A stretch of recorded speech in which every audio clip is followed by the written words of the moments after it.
하나님의 말씀 마태복음 21장 1절에서 11절까지 말씀입니다. 마태복음 21장 1절에서 11절까지 말씀 교독하겠습니다.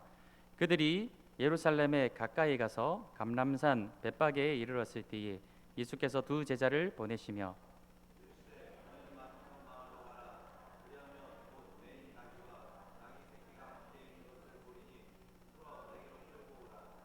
만일 누가 무슨 말을 하거든 주가 쓰시겠다 하라. 그리하면 즉시 보내리라 하시니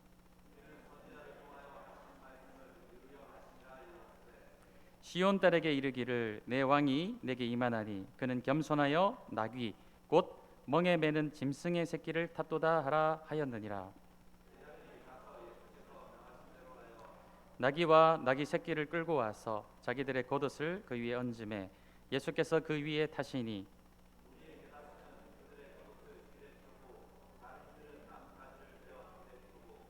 앞에서 가고 뒤에서 따르는 무리가 소리 높여 이르되 호산나 다윗의 자손이여 찬송하리로다. 주의 이름으로 오시는 이여 가장 높은 곳에서 호산나 하더라.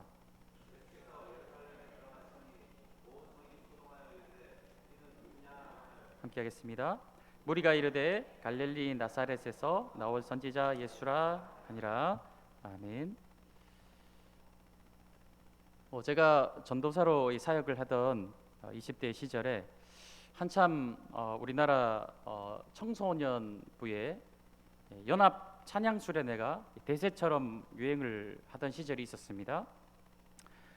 대다수의 이제 작은 교회들 같은 경우에는 자체적인 수련회를 하는 것이 물론 큰 의미가 있지만 또 다른 교회 같은 나이대의 청소년들이 함께 어우러져서 뜨겁게 찬양하고 말씀을 듣고 기도하는 그런 것이 참 좋았기 때문에 점점 이 확대가 되어서 거의 이제 매년 그런 수련회에 참석하는 교회들이 점점 이제 많아지던 그런 시절이 있었습니다.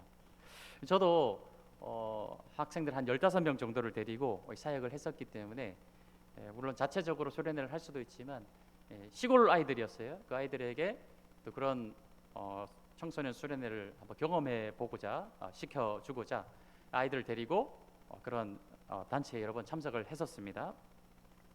놀라운 것은 우리끼리 이제 예배를 드릴 때와 함께 그런 수련회 참석을 해서 드리는 예배 분위기가 완전히 이제 다른 것이죠. 이 교회에서는 아무리 열정적으로 뜨겁게 앞에서 찬양 인도를 해도 앉아서 시들시들 찬양을 하던 아이들이 그렇게 함께 막 한 500명, 1000명 단위의 아이들이 모여서 드리는 그 예배에서는 완전히 180도 달라진 모습으로 정말 놀라운 광경인데 막 뛰면서 막 찬양을 하고 막 열정적으로 기도를 하고 이런 모습을 보이게 되는 것이죠. 물론 일반적으로 교회에서 드릴 때는 지금과 같은 이런 모습으로 이제 예배를 드리지만 함께 모였을 때는 막 이 화려한 무대와 또 웅장한 막 사운드와 수많은 이 군중들 가운데서 완전히 이제 분위기가 다르니까 그 분위기에 이제 녹아들어서 다른 아이들과 함께 막 그렇게 찬양을 하고 예배를 드리게 되는 것이죠. 아마 그 모습이 그때만큼은 진심이었을 것입니다. 그것이 순간적인 어떤 분위기에 취한 어떤 거짓된 모습은 아닐 거라고 생각을 해요. 하나님을 열정적으로 찬양하고 예수님의 그 이름 앞에 환호하면서 뛰면서 막 찬양하는 것이 얼마나 감사한 일입니까? 우리끼리는 그렇게 못하더라도 함께 모였을 때라도 그렇게 할 수 있다라는 것이 얼마나 감격이고 기쁜 일일까요? 예수 나의 영혼의 구세주 막 찬양하면서 막 환호를 하면서 막 뛰는 그 모습, 그런 모습들이 아직도 제 마음속에 선명하게 이제 기억이 되고 있다라는 것이죠.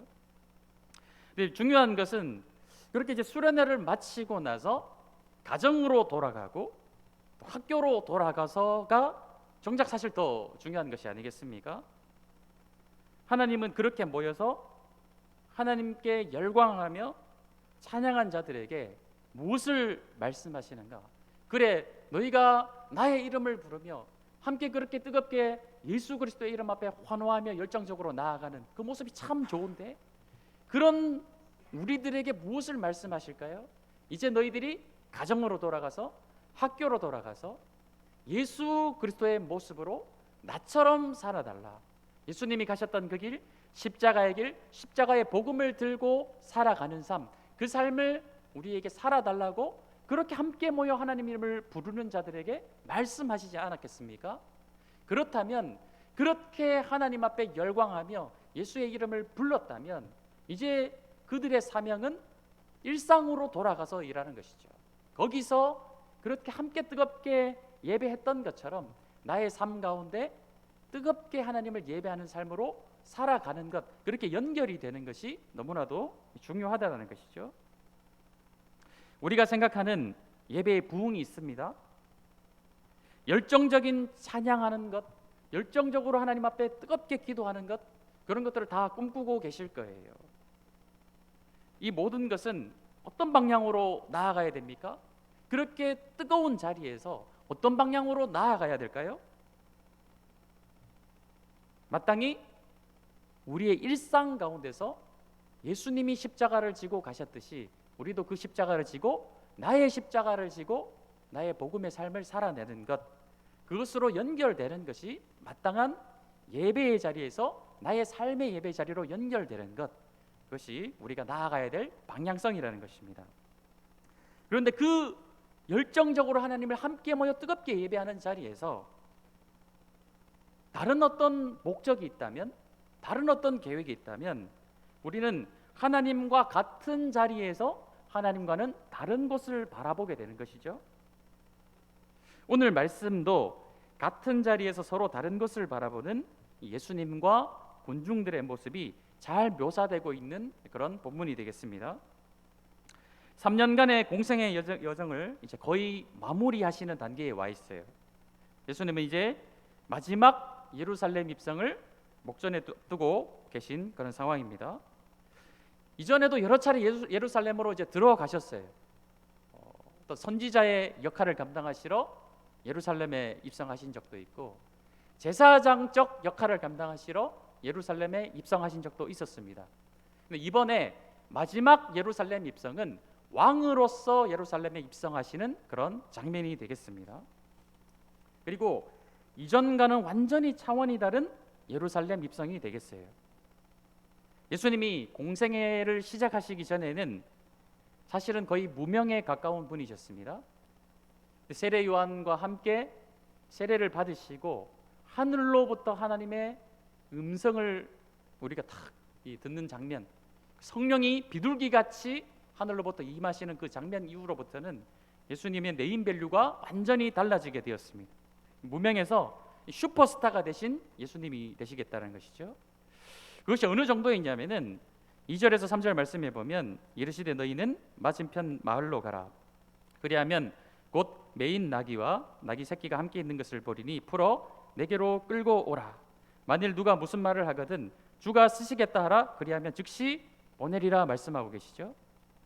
당시 이 나귀를 빌려준다라는 것은 오늘날로 치면 차를 빌리는 것과 사실은 거의 같은 개념이 되겠어요.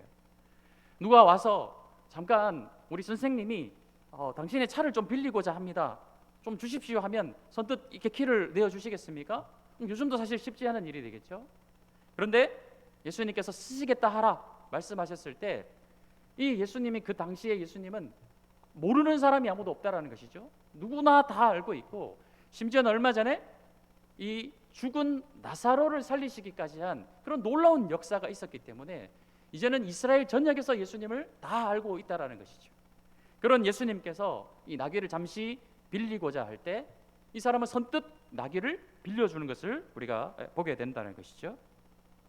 그리고 이 나귀를 타고 예수님께서 예루살렘으로 입성하실 때 역사적 자료에 따르면 함께 모여서 이 종려나무 가지를 흔들며 예수님을 환호했던 인파의 숫자가 어느 정도 되느냐, 거의 200만 명에 가까이 달하는 숫자가, 인파가 집중되어서 몰렸다라고 기록을 하고 있다라는 것입니다. 그만큼 예수님은 이 공생의 3년의 기간을 지나면서 엄청난 인파를 몰고 다니는 큰 슈퍼스타가 되신 그런 상황이었다라는 것이죠. 수많은 사람들이 모여서 예수님께 열광하며 환호하던 그런 시대를 예수님은 보내고 계신다라는 것입니다. 그리고 마침내 예수님이 나귀를 타고 예루살렘으로 들어가실 때 사람들은 종려나무 가지를 막 흔들면서 이렇게 외칩니다. 호산나 호산나 우리를 구원하소서. 호산나라는 뜻은 우리를 구원하소서라는 뜻이 되겠어요. 다윗의 자손이여 우리를 구원하소서 외치는 이 사람들의 모습을 우리가 보게 된다는 것이죠. 여기에는 조금 역사적 배경이 있습니다. 아무리 예수님이라도 이렇게까지 많은 사람들이 집중을 해서 모이고 나귀를 타고 입성을 하시는 예수님을 보면서 그렇게까지 나뭇가지를 흔들며 할 이유가 있었을까? 거기에는 역사적 배경이 있었다는 것이죠. 지금 이 본문의 말씀에 약 200년 전의 이야기가 되겠습니다. 200년 전에는 이 셀류쿠스 시리아 왕조의 지배를 받던 그런 시절이었어요. 예수님 당대에는 로마의 지배를 받던 시절이었죠. 200년 전에는 시리아 이 셀류쿠스의 왕조의 지배를 받던 시절이었어요. 근데 이 안티오쿠스라는 이 왕이 얼마나 악행을 저질렀냐면은 예루살렘의 성전에 들어가서 거기 제단에 돼지 피를 뿌리고 이방 신 우상을 갖다 놓고 막 숭배를 한 거예요. 견디다 못한 이 마따디아라는 이 제사장이 그 이방 제사장을 그 자리에서 다 죽여버리게 됩니다. 그리고 반란을 일으키게 되었죠. 그래서 여러 가지 전쟁의 어떤 상황 가운데서 이 셋째 아들인 이 유다라는 사람이 있어요. 나중에 별명이 마카비라는 사람으로 별명이 붙여지게 됩니다. 이 마카비가 혁명을 일으켜서 마침내 예루살렘을 탈환을 하게 되고 예루살렘 성전을 깨끗하게 청소를 하게 돼요. 다시 회복을 시키게 된다는 것이죠. 그리고 이 절기를 사람들은 하누카 수전절이라고 부르게 됩니다. 예루살렘 성전을 다시 회복한 날이라고 해서 수전절이라고 부르게 돼요. 그때 이 마카비 유다가 예루살렘으로 들어가게 될 때 어떻게 들어갔느냐? 나귀를 타고 예루살렘으로 들어가게 돼요. 그리고 그 200년 전에 사람들이 그 성전을 회복한 날을 기념하여서 종려나무 가지를 꺾어다가 막 환호를 하면서 이 마카비를 아주 환영해 드렸다라는 것입니다. 사람들에게는 그 기억이 있는 거예요. 예수님이 지금 예루살렘으로 입성해서 들어가시는데 나귀를 마침 타고 들어가시는 것이죠. 그 장면을 보면서 사람들은 무엇을 떠올리느냐? 200년 전에 그 이방 나라의 지배 아래 있던 예루살렘을 다시 독립을 시키고 회복을 시켰던 제2의 마카비가 이제 또 나타났구나. 또 다른 메시아가 나타나서 이 우리가 로마로부터 지배를 당하고 있는 이 현실 가운데서 다시 한번 우리를 독립을 시켜줄, 다시 한번 성전을 회복시켜줄 메시아가 드디어 나타났구나. 우리를 군사적으로 정치적으로 독립을 시켜줄 사람이 또 한 번 나타났구나. 근데 이번에는 또 차원이 달라요. 이번에 예수님은 병든 자를 고치시고 또 나병한 자에게 손을 얹으시고 가난한 자와 어려운 자를 다 찾아다니시면서 그들과 함께 잡수시고 심지어는 죽은 자를 살리게 하시며 무리를 걸으시고 풍랑까지도 잠잠케 하시는 그 능력을 가지신 분이 이번에 예루살렘으로 입성을 하게 되니까 그 어떤 강대한 나라라도 반드시 무너뜨리고 우리나라에게 마침내 우리가 기다렸던 독립을 우리에게 주어주겠구나. 사람들이 어마어마한 기대가 있는 거예요.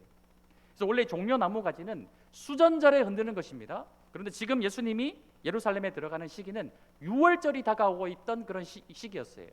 그럼에도 불구하고 사람들은 엄청난 기대 속에서 종려나무 가지를 꺾어서 흔들며 예수님을 호산나 호산나 부르며 맞아들이고 있는 그런 상황이라는 것이죠. 사람들에게는 어떤 기대가 있습니까? 예수님을 바라보며 이제 이 예수님이 우리가 염원하던 독립을 시켜줄 분으로 바라보고 있는 것이죠. 그런데 예수님의 의도는 무엇인가요? 예수님이 나귀를 빌려오라 하셨고 예수님이 그 나귀를 타고 예루살렘으로 들어가시는 예수님이 기대한 의도는 무엇일까요? 그것이 4절 5절 말씀에 나와 있다는 것이죠. 자, 4절 말씀 보겠습니다. 이는 선지자를 통하여 하신 말씀을 이루려 하심이라 말씀하고 있죠.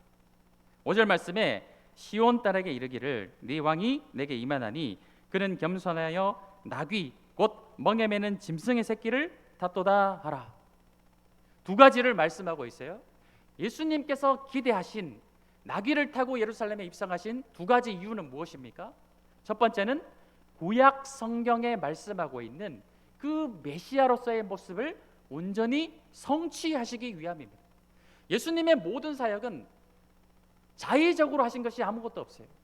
모든 예수님의 사역은 다 구약 성경에 예언된 것을 성취하시기 위한 모든 그 사역들로 이루어지는 것을 보게 됩니다. 즉흥적이거나 막 돌발적으로 하신 사역들이 아무것도 없다라는 거예요. 철저하게 성경의 말씀을 이루려고 모든 것들을 다 하시는 것입니다. 나귀를 타는 퍼포먼스, 사람의 생각으로 할 수도 있겠죠. 내가 사람들에게, 민중들에게 아주 겸손한 모습을 보여가지고 더 인정받는 자가 되어야지, 그런 의도가 없다라는 것이에요. 예수님의 어떤 퍼포먼스, 모든 행하심에는 철저하게 성경의 말씀을 이루기 위한 그런 의도가 그 안에 담겨 있다라는 것입니다. 두 번째는 무엇입니까? 5절 말씀과 같이 그는 겸손하여 나귀 곧 멍에 매는 짐승의 새끼를 다투다.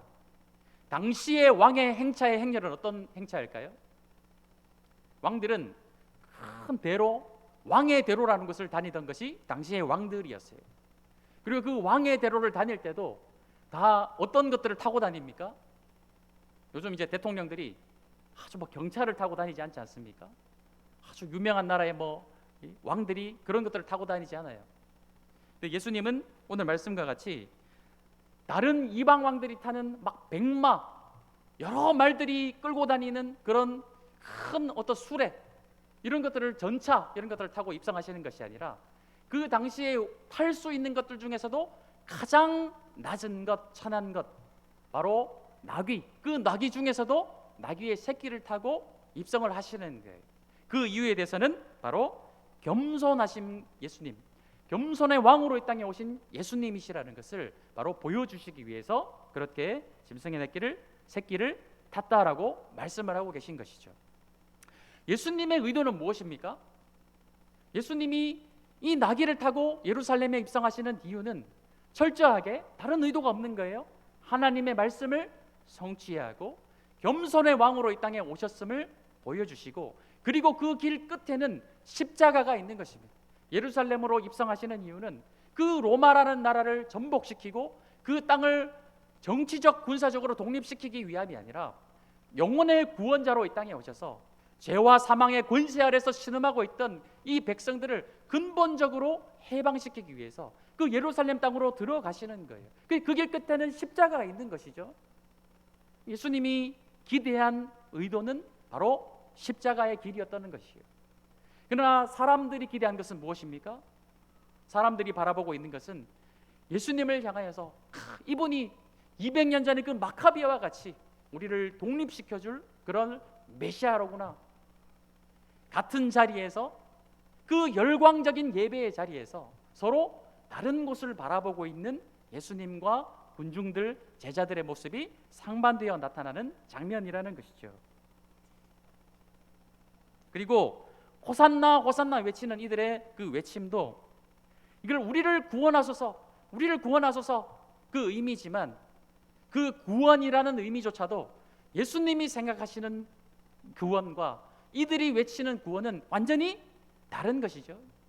예수님의 구원은 그 영혼의 구원을 바라보시면서 예루살렘으로 들어가시는 것이지만, 이들이 외치는 구원은 우리 삶의 구원, 정치적인 구원, 경제적인 구원, 이것을 막 외치고 있는 그런 자리라는 것이죠. 다윗의 자손이여 외치고 있지만 그 다윗의 자손이라고 외치는 그 외침이 기독론적 그리스도로서의 다윗의 자손으로 바라보며 외치는 것이 아니라 그 옛날 다윗이 마치 그 식민지와 같이 블레셋의 지배를 받고 있던 그 블레셋을 물리치고 그 주변의 암몬 족속, 모압 족속, 그 이스라엘 백성들을 괴롭히던 족속들을 다 정복시켰던 그 다윗의 모습을 다시 기대하는, 그 다윗의 후손이여 외치는 그 외침이 바로 이들의 다윗의 자손이여라는 외침이 되겠다는 것이죠. 사람들은 호산나를 외치며 열정적으로 예수님을 경배하고 있지만 정작 예수님은 사람들이 기대한 그 길로 가고 계시는 것이 아니라 바로 십자가의 길로 묵묵히 겸손하게 나귀를 타고 예루살렘으로 들어가고 계시는 중이라는 것입니다. 예수님이 기대하신 의도와 사람들에게 나타나는 현상은 결과적으로 계속 충돌이 일어나고 있는 상황이라는 것입니다. 의도했던 것, 기대했던 것과는 전혀 다른 결과들이 따라올 때가 많이 있어요. 우리가 이제 다 하나씩 들고 다니는 것이 스마트폰이 아니겠습니까? 처음에 이제 뭐 아이폰이 막 개발이 되고 막 갤럭시가 개발이 되고 여러 가지 스마트폰이 개발이 되어서 우리 삶에 참 많은 편의를 가져다 주고 있어요. 심지어는 이제 성경책도 우리가 책으로 가지고 다니지 않아도 이 스마트폰 하나만 있으면 성경책을 찾아볼 수 있고 여러 가지 자료들을 그 안에서 다 찾아볼 수 있는 그런 편리한 세상이 되었습니다. 스마트폰을 개발했던 이 사람들의 의도는 이 사람들에게 편의를 주고자 함이었죠. 요즘 문제가 되고 있는 것이 최첨단 피싱들, 최첨단 스캠들이 막 난무를 하고 있어요. 문자 메시지 하나 잘못 누르면 우리 통장에서 계좌에서 막 돈이 다 빠져나갈 수도 있는 그런 사기 수법도 최첨단을 달리고 있는 그런 상황 가운데 있습니다. 이 스마트폰을 개발했던 사람들이 그런 것을 의도했을까요? 전혀 그런 의도는 없었겠죠. 그런 결과를 기대를 했을까요? 전혀 그런 결과를 기대하지 않았을 것입니다. N번방 같은 사건들 우리 잘 알고 계실 거예요. 그런 사건이 나타날 수 있는 것도 이 스마트폰이 개발이 되어서 그래서 아주 악용하는 사람들이 있었기 때문에 그런 사람들을 협박을 해서 아주 자매들을 곤란하게 만드는 그런 N번방 같은 사건들, 그런 것들이 나타날 수 있는 것이라는 것이죠. 근데 이 폰을 개발한 사람들은 절대 그런 것들을 생각하고 의도하고 개발하지 않았을 것이라는 거예요. 지금도 이제 AI 시대가 다가오고 있습니다. 이게 또 어떻게 세상을 바꿀지 참 기대도 되지만 또한 동시에 염려도 크게 되는 것이, 그런 기술들이 개발이 되었을 때 장점들도 많이 우리에게 인간들에게 편의를 많이 가져다 주겠지만 또 어떤 그것들을 악용해서 사람들을 괴롭게 만드는 일들이 또 벌어질 수 있을까? 만드는 사람들이 기대했던 것과는 전혀 다른 의도치 않은 결과들이 나타날 수 있겠죠. 하나님이 사람을 창조하셨을 때, 아담과 하와를 창조하셨을 때 무엇을 기대하셨을까요? 하나님이 사람을 창조하셨을 때 무엇을 의도하셨을까요? 하나님을 대신하여 하나님이 지으신 너무나도 아름다운 이 자연 만물을 잘 통치하고 다스리는 자로서 아담과 하와 사람을 만드셨다라는 것입니다. 하나님이 기대하신 것은 하나님을 대신하는 하나님의 형상이었다라는 것입니다. 그런데 하나님이 기대하셨던, 하나님이 의도하셨던 것과는 다르게 사람들은 어떻게 되었습니까? 하나님을 대신하는 것이 아니라 하나님을 배신하고 하나님이 지으신 이 자연 만물을 다 파괴하고 오직 생각하는 것이 다 죄뿐인 사람들이 되었다라는 것이죠. 이후 하나님께서는 그래도 그 타락한 인간들 속으로 들어오시기 위하여서 이스라엘 백성들을 구원하셨고 그들에게 하나님의 성전을 허락하여 주셨어요. 그 사람들 속으로 들어오시는 것이 성전이 아니겠습니까? 어떻게든 하나님이 사람들 속으로 들어오시고자 하는 그 열망, 그 거룩한 하나님께서 이 타락한 세상 속으로 사람을 만나러 들어오시기 위해서 그 가운데 허락하신 것이 성전이었어요. 그런데 하나님의 의도, 하나님이 어떻게든 사람을 구원하시고 사람들과 만나기 위해서 들어오시기에 지으셨던 그 성전의 의도, 그 하나님의 기대와는 다르게 이 성전이 어떻게 변질되어 버렸습니까? 그 성전을 중심으로 막강한 권력층이 생기고 기득권층이 만들어졌어요. 다음 시간 본문에 보게 되겠지만 예루살렘으로 입성하신 예수님께서 하신 일이 무엇이었습니까? 바로 예루살렘 성전을 청소하시는 일이었어요. 정화하시는 일이었다라는 거예요. 하나님은 예수님의 십자가 사건, 예수님이 죽으시고 부활하심을 통하여서 그 아들 예수 그리스도를, 이 교회를 세우시고 예수님이 머리가 되게 하시고 이 교회를 예수님의 몸으로 삼아 주셨어요. 하나님이 이 교회를 이 땅 가운데 세우신 의도와 기대하신 것은 무엇일까요? 이 교회를 통해서 그 십자가의 길을 가라고, 십자가의 복음을 전하라고, 이 땅의 빛과 소금의 역할을 감당하라고 하나님이 그것을 기대하시고 교회를 세우셨습니다. 그런데 하나님이 기대하셨고 의도하신 것과는 다르게 교회들이 어떻게 되고 있습니까? 물론 한때 큰 놀라운 부흥의 역사도 있었지만 오늘날의 교회를 보면은 참 마음 아픈 일들이 하나님의 기대하심, 하나님의 의도하심과는 다르게 전혀 다른 결과들이 나타나는 것을 볼 때 참 마음이 아픈 것이죠. 하나님은 예수님을 이 땅 가운데 보내셨고 나를 위하여서, 우리 함께 하나님을 모여 예배하는 우리를 위하여서 십자가에서 죽으셨고 부활하셨고 우리를 구원하셨습니다. 저를 구원하셨고 여러분들을 구원하셨어요. 하나님이 우리를 구원하신, 하나님이 나를 구원하신, 하나님이 나를 새롭게 거듭나게 하신 그 기대하신 의도는 무엇입니까? 하나님이 왜 나를 구원하셨습니까? 왜 우리를 구원하셨어요? 하나님이 기대하시고 하나님이 의도하신 것이 무엇입니까? 그런데 우리의 삶은 어떠한가요? 하나님이 기대하신 것처럼, 하나님이 의도하신 것처럼 그 아들 예수 그리스도를 죽게까지 하실 정도로 나를 사랑하셔서 나를 구원하셨는데 하나님이 기대하심, 하나님의 의도하심에 맞는 삶을 우리가 살아가고 있느냐라는 것이죠. 하나님이 이 땅 가운데 교회를 세우시고 함께 모여 예배하게 하시는 의도는 무엇입니까? 우리가 이 예배의 은혜를 구하는 이유는 무엇이죠? 우리의 이 구원의 감격을 다시 회복하고 싶은 이유는 무엇입니까? 우리가 하나님의 은혜를 받고 하나님이 나를 구원하신 그 구원의 감격 속에서 열정적으로 하나님을 찬양하고 뜨겁게 하나님 앞에 기도하고 그 모든 이유는 그 이후의 삶, 우리가 세상 속으로 들어가서 하나님이 의도하신 것처럼, 하나님이 나에게 기대하신 것처럼 예수 그리스도, 작은 예수로서의 삶을 살아가며 이 땅에 빛과 소금의 역할을 감당하는 것, 그것이 예배의 이유가 되지 않겠습니까? 우리가 은혜를 갈구하는 이유가 되지 않겠습니까? 그 구원의 감격을 다시 내 안에 회복하는 이유가 되지 않겠습니까? 뜨겁게 하나님을 찬양하고 기도하는 이유가 되지 않겠어요? 처음에 우리가 그것을 잘 몰라서 오해할 수도 있습니다. 뜨겁게 찬양하고 예배하면 이후에 어떤 기복적인 내 삶에 아주 좋은 일들, 세상이 원하는, 세상 속에서 원하는 그런, 세상에 기대하는 그런 좋은 일들이 내 삶에 일어날 거라고 그런 기대로 예배하실 수도 있었어요. 그러나 우리가 이 말씀들을 통하여서 우리가 왜 하나님을 예배해야 되고 왜 열정적으로 하나님을 뜨겁게 찬양해야 되고 그 은혜를 받아야 되는지 다시 깨닫게 되었다면, 그 오해가 아닌 진리로 내 삶 속에서 깨달아지게 되었다면 이제는 우리가 같은 실수를 반복하지 말아야 되겠죠. 우리는 다시 한번 이 땅에 어게인 1907, 1907년에 있었던 놀라운 회개 운동과 부흥의 운동을 다시 소망하는 그런 시대를 살아가고 있습니다. 교회가 다시 한번 영적인 부흥을 맛보았으면 좋겠어요. 예배의 부흥이 다시 한번 일어났으면 좋겠습니다. 찬양과 기도의 부흥을 우리는 막 그리워하고 있어요. 그렇게 이 교회가 다시 회복되기를 우리는 소망하고 있습니다. 오늘도 이 예배 가운데 은혜가 있었으면 좋겠어요.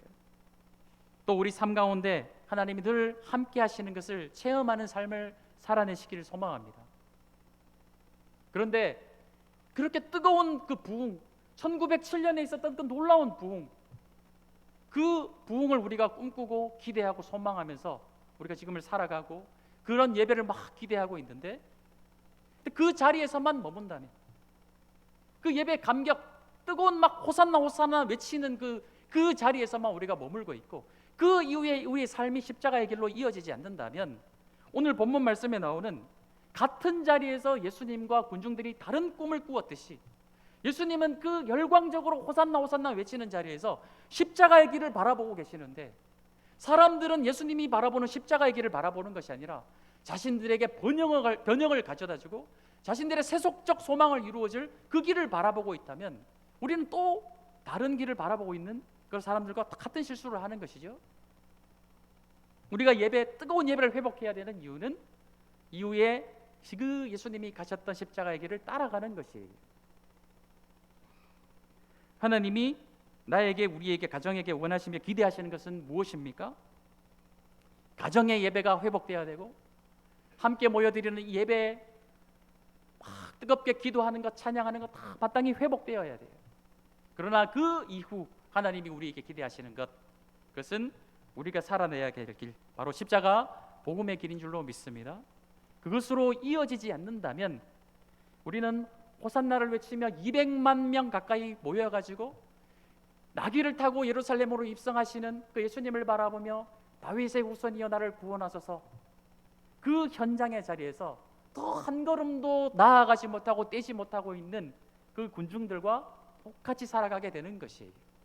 그 자리에서 십자가 복음의 자리로 발걸음을 옮겨낼 수 있으신 그런 빛과 소금의 역할을 감당하시는 성도님들이 되시기를 축복합니다. 우리 함께 찬양하며 나아가십시다.